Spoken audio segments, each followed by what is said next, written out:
অটোক্যাডের page সেটআপটা দেখাবো। এটা অটোক্যাডের 2021 এর একটা ভার্সন। ইউএন লেখে এন্টার। কি লেখে এন্টার? ইউএন লেখে এন্টার। ইউএনটা হলো ড্রয়িং ইউনিটস। তার টাইপ থেকে আমরা কি করব? আর্কিটেকচারাল সিলেক্ট করব, 0 ফিট 0 ইঞ্চি, আশা করি সিলেক্ট করতে পারবো। তারপর টাইপ থেকে আমরা ডিগ্রি, মিনিট, সেকেন্ড ওকে দেব। নাম্বার 2 ডি লেখে এন্টার।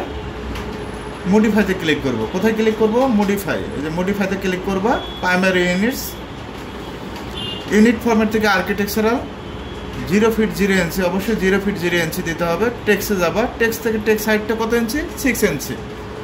ওকে, সেট কারেন্ট, ক্লোজ। ওএস লেখে এন্টার।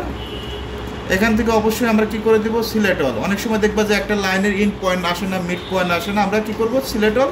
ওকে। অটোক্যাডের ডিরেকশন দুইটা, একটা এক্স একটা ওয়াই। এটাকে ইউসিএস আইকন বলে। কি আইকন বলে? UCS icon. এন্টার, নো লেখে এন্টার। এক্স অ্যান্ড ওয়াই ডিরেকশনটা ফিক্সড হয়ে যাবে। এখন আমরা একটা লাইন নেব, এল লেখে এন্টার। লাইনের শর্টকাট কি? এল লেখে এন্টার।